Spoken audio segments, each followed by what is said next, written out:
La CENI a estimé que par rapport au temps qui nous sépare d'aujourd'hui, mars 2015, à la date de la fin de la légitimité de notre président de la République, on ne pouvait pas courir le risque d'organiser à la fois les élections communales et les élections présidentielles sous peine de voir ces élections mal organisées ou tout simplement d'être dans un retard. Or, comme chacun le sait, en tout cas je l'espère, seule l'élection présidentielle fait l'objet d'un délai incompressible dans notre Constitution. Donc il était hors de question de violer cette Constitution et de permettre de laisser la Guinée dans un état où sa plus grande représentation, celle notamment du président de la République, serait illégitime.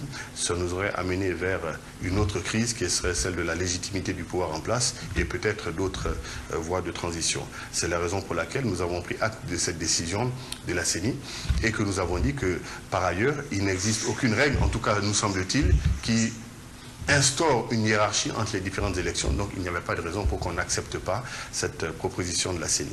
Donc en clair, le gouvernement accepte ce chronogramme? Tout à fait, et nous sommes prêts à apporter notre appui et nous espérons, nous aurions espéré, mais nous continuons à espérer que l'ensemble des acteurs politiques, nos partenaires, la CENI, mettront tout en œuvre ensemble pour qu'on achève ce processus électoral, notamment celle de la présidentielle, afin d'être à même de encore mieux préparer les prochaines élections, notamment les communales. Je crois que la CENI a proposé 2016. Les acteurs politiques s'appesantissent beaucoup sur l'accord du 3 juillet. Qui dit l'accord du 3 juillet? Alors, j'ai enfin entendu, j'ai effectivement entendu que l'opposition faisait état d'un engagement du gouvernement, et malheureusement engagement qui a été repris par certains médias, et il est important ici de lever cet équivoque, en tout cas en ce qui concerne nous, le gouvernement. Pour ce qui concerne les raisons qui ont amené la CENI à proposer ce chronogramme, à part les raisons que je viens de donner, je pense qu'elle sera tout à fait capable, elle, de rentrer dans le détail et d'expliquer quels sont les impératifs qui ont prévalu à cette date. S'agissant d'un prétendu engagement du gouvernement à organiser les communales avant les présidentielles, moi j'aimerais qu'on soit très clair. Et il n'est pas admissible qu'en tant que responsable, on ait des affirmations qui ne reposent sur aucun élément concret. Voici ici, je l'ai devant moi, l'accord du 3 juillet 2012, c'est bien ça. Il est écrit qu'il est fait pour discuter des modalités de l'organisation des élections législatives. Il est signé, il y a 1, 2, 3, 4 et 5 pages. Il est signé de la mouvance présidentielle, de l'opposition, M. Silla. La mouvance présidentielle, c'est Nantena Chérif Konaté, du gouvernement, Alassane Condé, à l'époque. La commission électorale, la CENI, Bakary Fofana, le président des travaux qui était le ministre Luceni Fall, le collège des facilitateurs, M. Somparé, M. Silla et M. Saïd Djinit, et des témoins qui sont les ambassadeurs des États-Unis, l'ambassadeur de France, l'Union européenne, les Nations Unies, la CEDEAO et l'OIF, l'Organisation de la francophonie. Voilà l'accord. Je vous le remets, il est disponible sur tous les sites. À aucun moment on ne parle d'élections communales et notamment de hiérarchie entre les élections communales. Maintenant, on nous dit qu'il y a une annexe à ce rapport. Voici cette annexe. J'ai eu du mal à la trouver, je suis allé la trouver sur le site du principal parti d'opposition aujourd'hui. Que dit-elle? Que apparemment, ce sont les facilitateurs qui le disent, les partis ont convenu de l'organisation des élections municipales avant la fin du premier trimestre 2014.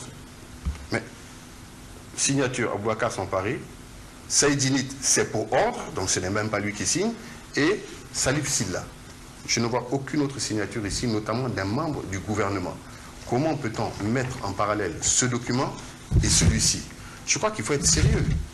Il n'y a pas d'autres documents, il n'y a aucun engagement du gouvernement ou de qui que ce soit d'autre, même l'opposition n'a pas signé ce document. Même l'opposition n'a pas signé ce document. Comment peut-on mettre en parallèle ce document-là avec un accord qui a fait l'objet de l'engagement non seulement des Guinéens, mais également de tous les facilitateurs internationaux? Je crois qu'il faut tout simplement voir les choses en face. Maintenant, mettons ce débat de côté. La CENI nous dit qu'elle ne peut pas organiser les communales et la présidentielle en tenant les délais de légitimité du président. Qu'est-ce qu'on veut?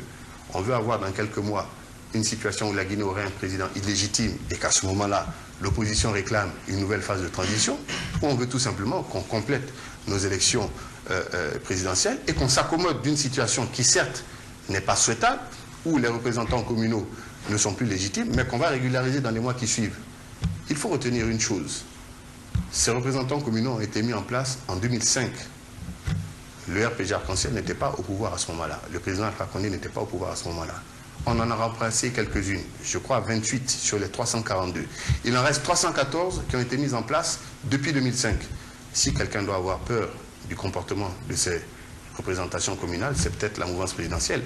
Je rappelle également que là où l'opposition dit que les délégations spéciales qui ont été mises en place sont à la solde du pouvoir, ce sont les mêmes délégations spéciales qui ont organisé les élections législatives à Kaloum et à Conakry, où l'opposition a remporté.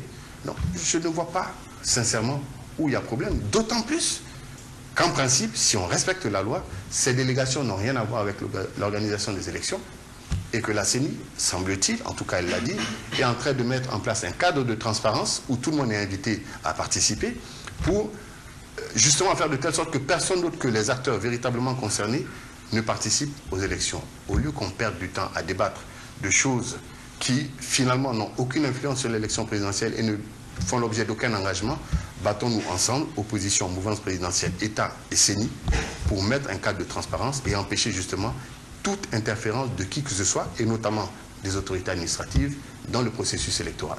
Monsieur le ministre porte-parole du gouvernement, par le passé, on a vu beaucoup de chronogrammes publiés par cette même CENI, même si les membres ne sont pas forcément les mêmes, mais il se trouve que le chronogramme ne tient pas la route à cause justement de ces revendications de l'opposition. Est-ce que pour ce cas précis, le 11 octobre, le gouvernement aussi est prêt pour qu'on aille à ces élections? Alors, il est évident que si on continue à rentrer dans cette logique de confrontation, de contestation,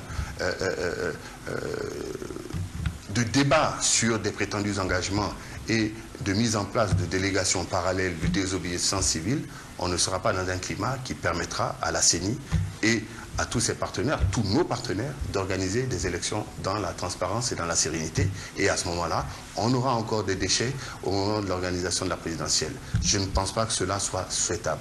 Concentrons-nous sur les véritables enjeux qui sont la mise à disposition des moyens à la CENI, le respect des délais qui sont imposés, la représentativité de tous les acteurs au niveau déconcentré, au niveau décentralisé, c'est cela qui permettra justement de respecter ces échéances-là.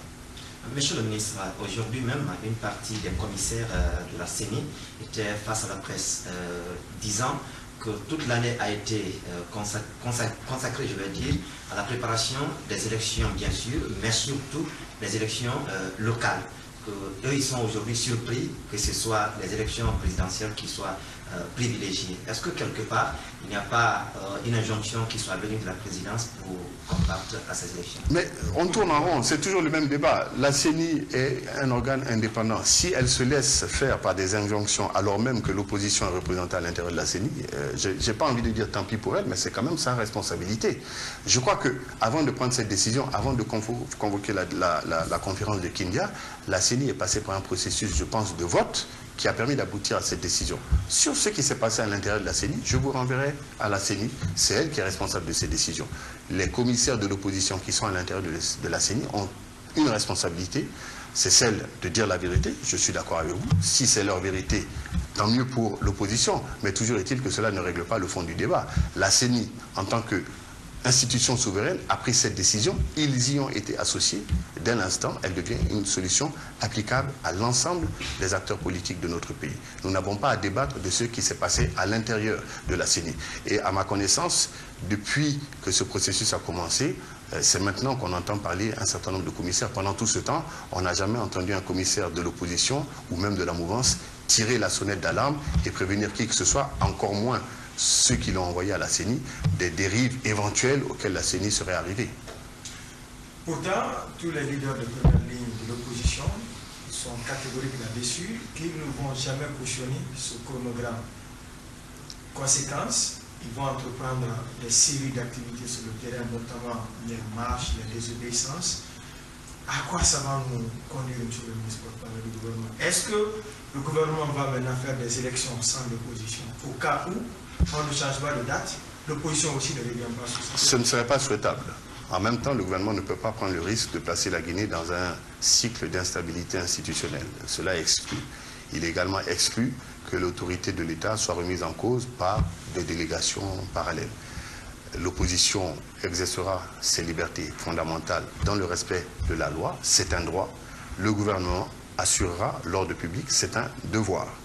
je crois que, je le répète, on devrait consacrer nos efforts à trouver la meilleure manière d'aller à ces élections telles qu'elles ont été programmées par la CENI. On perd beaucoup de temps à parler de cadre de dialogue, de concertation. Le premier cadre de dialogue, c'est la CENI, c'est aussi l'Assemblée nationale.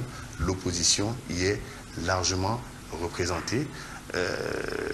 Au-delà de cela, on a comme l'impression que tout ceci est fait de telle sorte, justement, qu'on arrive forcément à une date où la légitimité du président serait remise en cause parce que les élections ne se seront pas tenues à temps. Et à ce moment-là, donner la voie à l'opposition de réclamer une transition.